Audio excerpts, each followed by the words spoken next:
we don't truly understand why we make the buying decisions that we do. However, most of the time, we are making those decisions because of the underlying emotions, either because of the way that we hope something will make us feel by acquiring that, or by a current state that we're in that we want to fix or avoid or get out of, and we're hoping that this purchase is going to resolve and fix that. We're talking about those deep-seated emotions that we are not really truly honest with ourselves about when we sit down to make purchasing decisions. In fact, we are motivated to buy things because of the emotions, but we're actually terrible at truly understanding how our own minds work. And so we justify those purchases through the features and all of the other ways that the product or the brand seem to be a good fit to align with how we perceive ourselves. And so, if you want to be an effective marketer, you must know and understand how to work with emotions effectively. Now, this is an art and it's something that takes a lot of practice, but it's also something that you have to be very delicate with because emotions are goopy and mushy and sensitive. And if you poke them directly, then you can very easily make your customers feel uncomfortable or turned off and running in the other direction. So how can you work with emotions in a way that's going to motivate customers to want to buy or take the next step or do whatever it is that you're trying to get them to do? In a moment, we're going to be going into the proven 3-step formula that we've used to help over 2,000 brands grow their businesses online. But first, I thought it might be helpful to take a look at an example of how a brand is effectively working with emotion in a way that is really understanding the core motivators, but doing it in a way that is subtle. Before I get into too much of the explanation, let's just watch that commercial for ourselves. How do I love thee? Let me count the ways. I love thee to the depth and breadth and height my soul can reach when feeling out of sight. Love can get a little messy. Good thing there's resolve. Love the love, resolve the mess. Did you feel anything when you watched that commercial? I know I first saw this late at night. As an aside, I recently stopped fast forwarding through commercials when I watch TV because I realized that that is a great opportunity to study what is happening in marketing right now. And this commercial really struck me and connected with me in a way that rarely happens with commercials. And I instantly sent an email to myself as a reminder that this was something that I wanted to create a video about. Because what they're doing in this video is they are speaking to that depth of love that people have with their pets that allows them to just smile when disaster happens, be it a carpet that's getting destroyed or something else is ruined.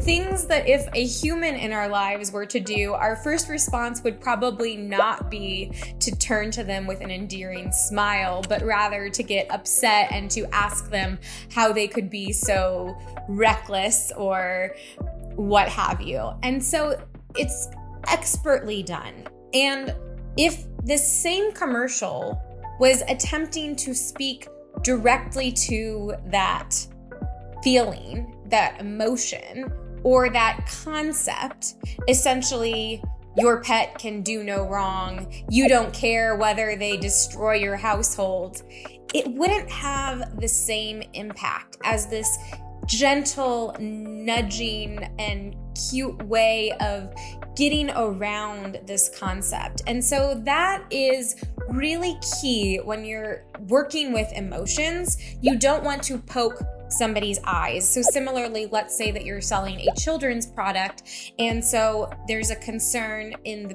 the customers, whether they are parents or some other caregiver, who is worried that this item could be harmful for their child, whether it could be dangerous or some other type of risk. And so if you were to simply say, "Are you scared that this is going to injure your child?" that would be a very upsetting thing to read or to see depicted in a piece of marketing. And most likely, if a customer sees that, it's going to make them feel unsettled, and they're going to go elsewhere and maybe just abandon their mission of buying that thing entirely. And so what we need to do is we need to figure out what that emotion is, and then how to approach it in a way that is going to gently encourage the customer in the direction that we're going to want to send them to. So without further ado, let's get into the 3-step proven formula that we use. And number one shouldn't be a big surprise. We need to understand what the emotions are that a customer is most likely to feel when they are making a purchasing decision around this item. And so if we were to resolve and we were brainstorming how we wanted to market this carpet cleaner for pets, we might be thinking of emotions like frustration, love, fear around pet safety or even child safety because of the chemicals that might be in the product. We could be thinking about wanting to be perceived as having it all together and having a beautiful home. And so those are just a few of the different emotions that we could speak to when we're just trying to market one singular product. So how do we figure out what emotion to speak to? That gets us to step 2, which is getting very clear about who your customers are. If you have not yet created a customer avatar, I don't know how many times I need to scream it from the rooftops.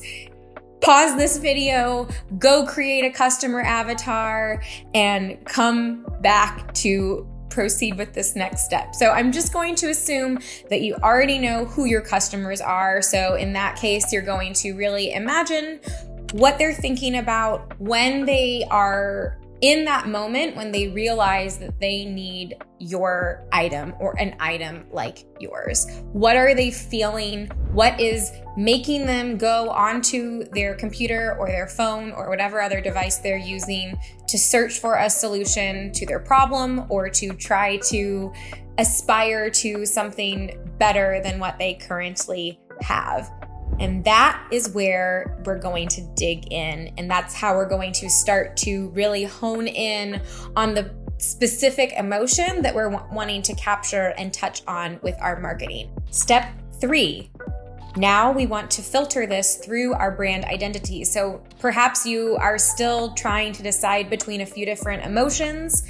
You've done that initial brainstorm, you're clear about who your customers are and what is going to be most motivating to them, and then you want to think about that through your perspective and who you are as a brand, and then figure out how to either put your own spin on that or make sure that it is aligned with how you're presenting yourself. Because, for example, if they were wanting to speak purely to the aesthetic level, perhaps at that point Resolve would realize, you know what, that isn't really in alignment with how people perceive our brand and how we position ourselves within the market. So you want to be also clear on how you are set apart and differentiated from your competitors. And that can even be with the emotions that you're connecting with those benefits that you're speaking to, and with all of those ways that you are connecting with customers. And so just to recap those 3 parts. 1 is you want to just survey what are those general benefits and deeper emotions that somebody might feel when they're wanting to buy a product like yours. The second step is to get clear on who your customers are and which of those emotions and situations are going to be most compelling to them. And then third is, what are those emotions, or that singular emotion ideally, that is going to be also in alignment with who you are as a brand and the way that you are connecting with and relating to your customers. So almost thinking about it like a funnel where a bunch of inputs go in and fewer are actually going to make it out through the bottom. So if you want to know one of the ways that you can speak to those emotions without poking them in the eye, then you need to understand how to dig into benefits, which is the video that's coming up right now. And just remember that you may think you bought that Stanley because of the features, but marketers know better.